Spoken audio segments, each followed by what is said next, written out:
What's up, ladies and gentlemen of YouTube?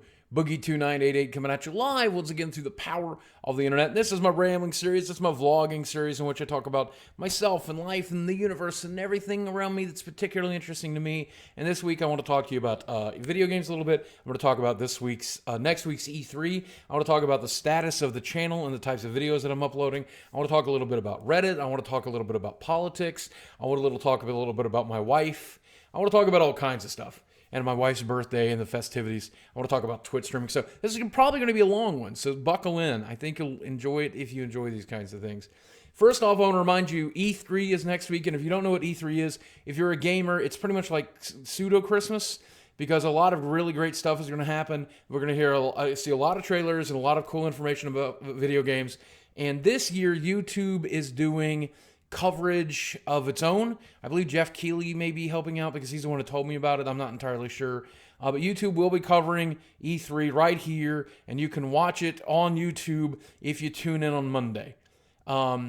And we're going to see shows from Nintendo, we're going to see shows from Sony, we're going to see shows from Microsoft, we're going to see shows from individual developers like EA and Ubisoft. And Ubisoft is always particularly interesting to watch to me because it tends to be amazing sometimes because they have some really good franchises, but also it tends to be fairly cringeworthy.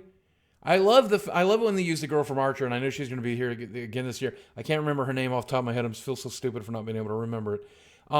But sometimes they do like really goofy stuff, and so it can be fairly cringeworthy.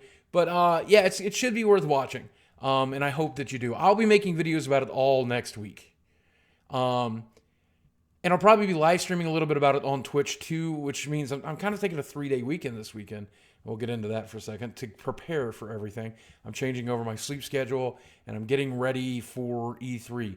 Now, a lot of you are going to be saying, Boogie, why didn't you go to E3 this year? And I got to tell you, we really had planned to do it right up until about a month and a half ago, and we were working on dates, we were working on time, we were trying to get it all worked out. My wife's work schedule was impeding, and a few other things were impeding, and then something bad happened. I have a friend whose health is not so great, and I wanted to be local just in case. I didn't think I'd want to be stuck in LA if I got bad news. So I decided that it would be better to stay at home. Plus, obviously, it's difficult to travel.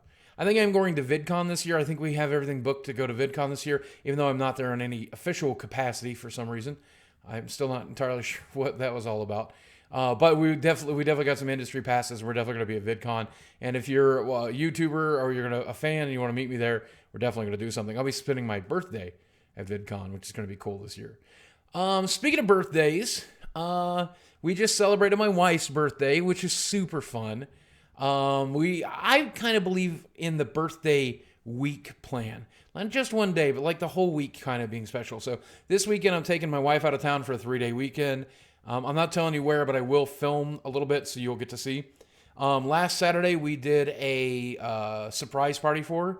Me and some of her work friends and some of our mutual friends, and it was awesome. We had like 35 people here. It was one of the biggest parties. All this Batman decorations and stuff. She's crazy into Batman.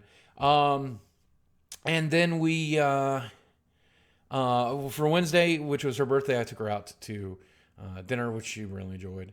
And so this weekend we're having a little romantic getaway. We're gonna have some fun, and I hope it should be fun, and I hope it'll be worth filming if she'll let me film. Maybe she's like, no cameras. That's okay too, because it's her week. She can do whatever she wants to with it. Tonight we went and saw Jurassic World tonight. Good movie. Action-y, popcorn-y, not deep, but fun. You should enjoy it if you choose to watch it. If you like the original Jurassic Park, you'll love this one, pretty much. It was cool. No spoilers. I'm not a spoiler guy, but I really enjoyed it. Another thing I want to talk about is a little bit about the content that's been going up on the channel a lot lately. A question I've been getting a lot is, Boogie, why are you talking about being fat so much? Well, there's 3 reasons. The first of which is always very therapeutic for me to talk about this topic because it gets me thinking about it and then it gets me acting on it. And that's really important, I think, obviously. The other reason is because right now it's been trending a lot. I feel like there's a bit of a culture war going on in our society in which we're really mad at fat people, and I want to talk about that, and I want to try to help some of you understand what it's like to be heavy, what it's like to suffer from, an eating disorder, what it's like to choose to do this to yourself, And I always want an opportunity to encourage people to to be healthy. That's the third reason. Any opportunity I have to encourage you to stay healthy and to be healthy as you can be, it's a good opportunity, because I love getting letters from people that say things like, Boogie, you encouraged me to lose 20 pounds, 40 pounds, 100 pounds, 200 pounds. It's so great to know. Even though I've had a lot of difficulty doing that myself, hearing from you is really important. It makes me really happy. Let's see what else. Because of everything that's been going on this last week, I have not been able to Twitch stream every night. I missed my first night in several months last night. But I will be streaming next week, doing live reactions to Twitch stuff, to E3 stuff. Should be a lot of fun. But to those of you who were disappointed by lack of tonight's show, I apologize for that. Twitch has been really fun for me lately. I hear a lot of people say they don't really like me on Twitch as much as they do on YouTube, which is understandable because I can be kind of annoying on Twitch. I have my in-jokes and I have my repetitive stuff, and I'm kind of goofy. The way I am on Twitch is pretty similar to the way I am in real life, though. Like, I'm kind of obnoxious a little bit in real life, and I'm kind of, like, goofy in real life. And so when I'm playing video games and I'm cutting loose and I'm just being myself, a lot of times I can be pretty annoying. And I think it's a big difference also that you see me for 10 minutes here, but you're seeing me for 3 hours on Twitch. After 3 hours, I've run out of things to say. Even I have to start shutting up or repeating myself after 3 hours.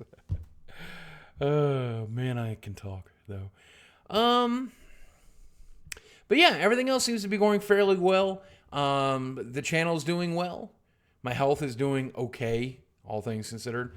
I've been getting featured a lot over there on Reddit.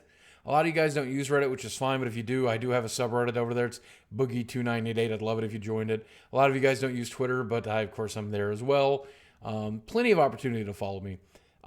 Because I've read that website every day now for like 4 years or 3 years, that site is really important to me. So a lot of the goings on, a lot of the things that I have to say over there. And so to go back to this whole culture war about obese people, that is one of the places that is happening. Of course, it happens here in the YouTube comments every day, happens in my Twitter comments every day, but I've learned to block most of that out. Because if I didn't, I'd have put a bullet in my head by now. It would have driven me crazy, you know. But when I see it there, it really makes me want to talk about it, because I feel like there's an opportunity to get into people's heads and make a difference. Does that make a lot of sense? And the big thing where they banned fat people hate over there, it's still very confusing to me. But one thing I didn't say in that video that I wish that I did, as much as I hate seeing freedom of expression on that website take a hit, and you're not entitled to freedom of expression anywhere. You're not entitled to freedom of expression anywhere other than the U.S. government censoring you. A corporation, a website, whatever, they can censor you any way they want. If YouTube decides they don't like the color of my shirt, they can take this video offline. That's entirely up to them. I might sue them and I might win, but it's entirely their choice. It's entirely their choice. But as much as I hate to see Reddit changing in that way, I am so glad to see these hating shitlords take a hit, you know, because hate isn't right, man. Hate isn't good.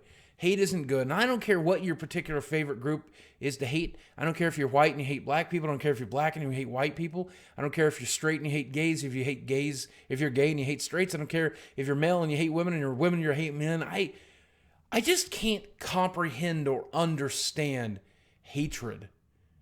Like, I have never hated anybody. I didn't hate my mom, and she treated me like a piñata. She treated me like a boxing bag. So it's difficult for me to understand hate, and to hate somebody because they're fat, kind of gross to you. That's so weird to me. So fuck them.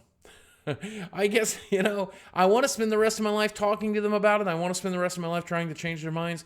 I want to try to get them to empathize. I want to get them to try to care. But at the same time, there's so many good people in the world. There's so many positive people in the world. There's so many loving people in the world that I'm going to focus on them. And I don't care if you are a social justice warrior, and I don't care if you're a red pillar. I don't care if you're anywhere in between. If you choose to hate, if you choose to name and shame, if you choose to shit all over somebody, instead of trying to be positive about the good things in life and try to change things that way, then we don't have a lot in common. Like this is a video I think I'll make in the future at some point. Like, one of the things that really boggles my mind is that outrage is such a powerful tool, but we're outraged by some very silly things sometimes, and not outraged by things that I feel like we should be outraged by. I'm not outraged very often, but when I am, it tends to be from something very serious. I feel like, I don't know, that's me pushing what I feel onto other people, though. It's your body, your mind, your choice. You can do what you want to with it. But personally, I personally choose to save my outrage for truly outrageous situations. And the people who just let it fly for no good reason, just the smallest thing, whether they be gamers or anti-gamers, whether they be filmmakers or anti-filmers, I don't really care. The people who just, like, I just can't be that loose with it, you know? Hey, that's just me. I mean, that's the world. It's the world we live in, you know? I'm the dying breed, you know, because I'm old and fat. And you see a lot of fat people and you see a lot of old people, but you don't see a lot of fat old people. That's what I'm saying. So I gotta be careful. And you do too. So be healthy, be wealthy, be wise, be careful. Guys, I'm gonna leave you with that. I love you very much. Thanks for watching, and I'll speak with you soon. And do me a favor. Let's use the word outrage, outrage. Jim, she's truly outrageous. If you can use the word outrage or outrageous, what makes you outraged? What do you consider outrageous? What do you consider frustrating or disgusting in this world that gets you super mad? Let me know in the comments section below, and I'll know you made it all the way to the end of this self-indulgent 12-minute rambling session. I hope you guys have a great weekend. I'll see you on Twitch for E3. I'll see you on YouTube for E3, wherever you're going to be watching it. Watch my videos for next week if you're interested in all the gaming news. There'll be Francis sketches. There'll be Boogie sketches. There'll be news synopsises. There'll be everything. I love you guys. I'll speak with you soon.